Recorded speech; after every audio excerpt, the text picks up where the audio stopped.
साथियों नमस्कार, मैं Hanumant Singh Shekhawat, director Indian national senior secondary school Jaipur.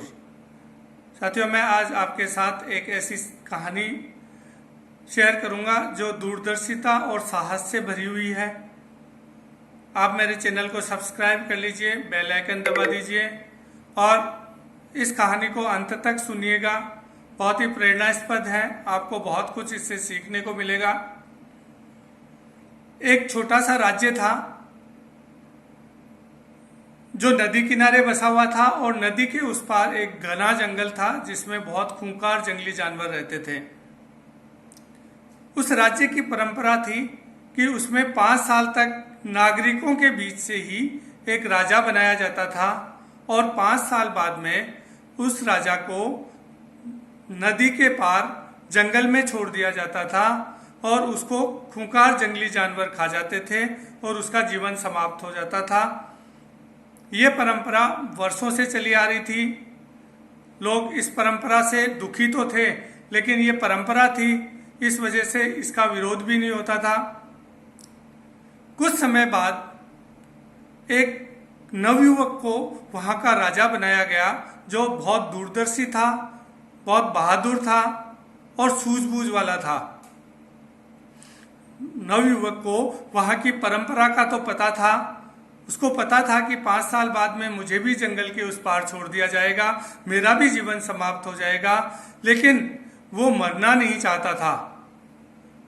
वो किसी भी तरह से इस परंपरा को बदलना चाहता था और इसके लिए उसने अपने दिमाग को प्रयोग में लाना शुरू किया। उसने अपने मंत्रियों का एक छोटा सा दल बनाया, कुछ विश्वसनीय मंत्री रखे और उसने निर्णय किया कि मैं उस जंगल में जाऊंगा जहां वो खूंखार जानवर है, उसको वहां जाकर के देखूंगा।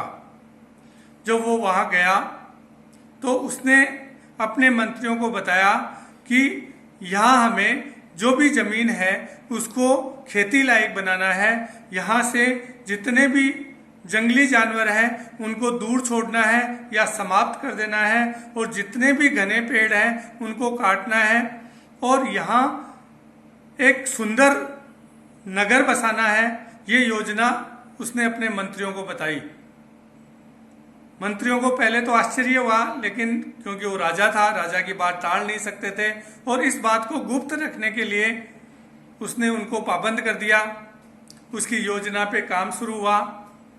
धीरे धीरे पेड़ काटे गए, वहाँ खेती को जमीन को समतल किया गया और जंगल को हटा करके वहाँ मकान बनाए गए और एक बहुत ही बाग बगीचे लगाए गए और एक बहुत ही सुंदर एक नगर बनाया गया वहाँ, और जो 5 साल में बन करके तैयार हो गया। अब 5 साल का समय पूरा हो गया। गांव वाले उस राजा से खुश तो बहुत थे क्योंकि वो दूरदर्शी था, प्रजा की सेवा बहुत करता था, उनको बहुत खुश रखता था। 5 साल बाद वो लोग इकट्ठा हुए और राजा को हाथी घोड़ियों को सजाया गया। राजा को जंगल में छोड़ने के लिए वो रवाना हुए एक जुलूस के रूप में। लोग सब रो रहे थे, बहुत दुखी थे, लेकिन राजा दुखी नहीं था। राजा के चेहरे पे प्रसन्नता थी। ये देख करके लोग बहुत आश्चर्यचकित थे कि सब लोग रोते धोते जाते थे। सब लोगों को बहुत बड़ा दुख होता था। जितने भी पूर्व के राजा गए वो सब रोते हुए जाते थे, लेकिन ये बहुत प्रसन्न है। लोगों ने उससे पूछा तो उसने कहा कि मेरा ऐसा मानना है कि जब व्यक्ति आता है तो रोता हुआ आता है, जीवन दुनिया में जब आता है तो रोता हुआ आता है, लेकिन वो जाए तो वो हंसता हुआ जाए और लोग रोए। ये बात सुन के लोगों को अच्छा लगा, लेकिन वो परंपरा थी इसलिए उसको छोड़ना ही था। जब वो नदी पार गया तो वहाँ उसका राज्य था, वहाँ नगर था, नगर में वहाँ का वो राजा बन गया, वहाँ प्रजा रहने लगी थी।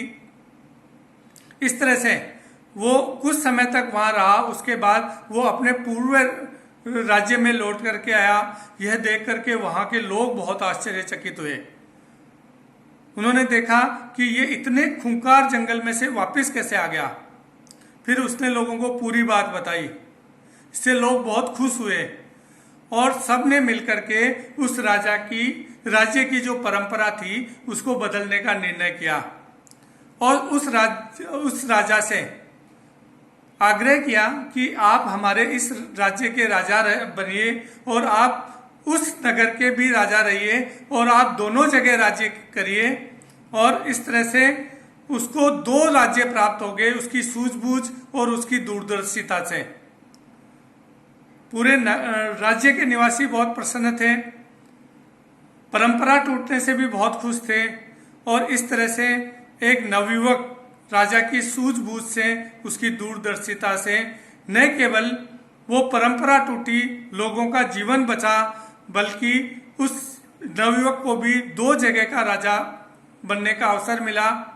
इस तरह से साथियों, हमारे सामने भी जीवन में कई तरह की दुविधाएं आती है, कई ऐसे अवसर आते हैं जहां हमारे सामने अंधेरा होता है, लेकिन हमें निराश नहीं होना चाहिए, हमें निरंतर प्रयास करते रहना चाहिए और प्रयास करके उस समस्या का ठंडे दिमाग से हल सोचना चाहिए।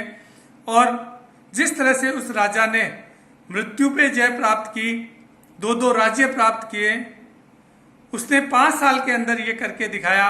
इसी तरह से हमारे जब जो युवावस्था के दिन होते हैं वो कड़ी मेहनत के होते हैं और अपना भविष्य सुनहरा करने के लिए होते हैं। इस समय को हमें व्यर्थ नहीं गंवाना होता है, हमें खूब मेहनत करनी होती है, आलस्य और उन्माद में इस समय को व्यतीत नहीं करना है और अपने जीवन को सुखमय बनाना है। हम जीवन में आए हैं तो कुछ ऐसा जरूर करें जिससे आने वाले लोगों के लिए भी एक मिसाल हो और लोगों का जीवन हमारी वजह से बेहतर हो। तो साथियों, आज के लिए इतना ही। जय हिंद, जय भारत।